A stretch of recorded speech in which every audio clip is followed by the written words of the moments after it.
And a good snack can go a long way. And what better than a plate of nachos, Devin? I know you enjoy those. So for today's On Our Mind, we're asking the important question of what makes up the perfect plate of nachos. There's a lot of good combinations out there. I'm more of a simple guy when it comes to your nachos. I just kind of like the nachos themselves, and then just some cheese or maybe some other sauce on it, and really that's it. I'm kind of a simple guy when it comes to nachos. Now, Devin, when you consider like the queso dip a part of the nacho, like could you count like, you know, chips and dip? Is that still nachos, or does the cheese need to be on the nachos to count as nachos?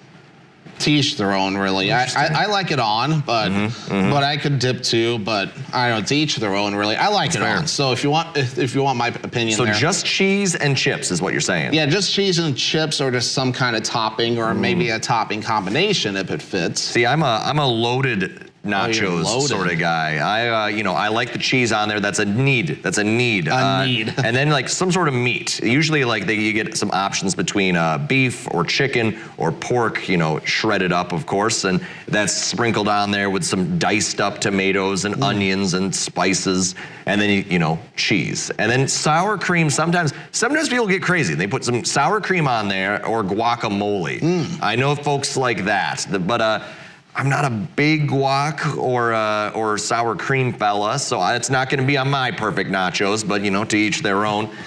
But yeah, so that's what I like. There's a thing I really enjoy in Minneapolis. It's for one of my old favorite places to have a snack. Raising Cane's. That's good, but no, it's Stub and Herbs, and they make tachos. So it's tater tot nachos. Yes, it's exactly what you think at home. It's a mountain of tater tots mixed in with beef or chicken or pork, and then it's got all the same things as you normally would see in nachos. So it's got the cheese and the tomatoes and all that stuff, and it's a great mixture. I liked it very much.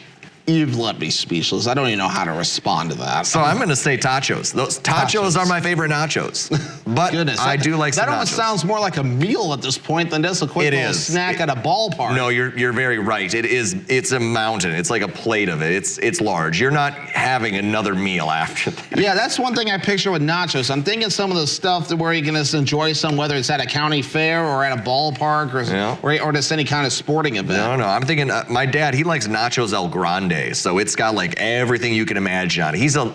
I think he's a less picky eater than I am. And I'm not very picky, but there's a few things I got preferences for. Yeah, but always got to keep that Raising Cane's in mind. That is true. But Devin, we got more to talk about. So coming up, we share the last bit of news as draft day is finally here. But first, we got to think about even more food, because why not, right? Howard is in the Mr. Food Test Kitchen with a recipe for Steakhouse London broil. Oh.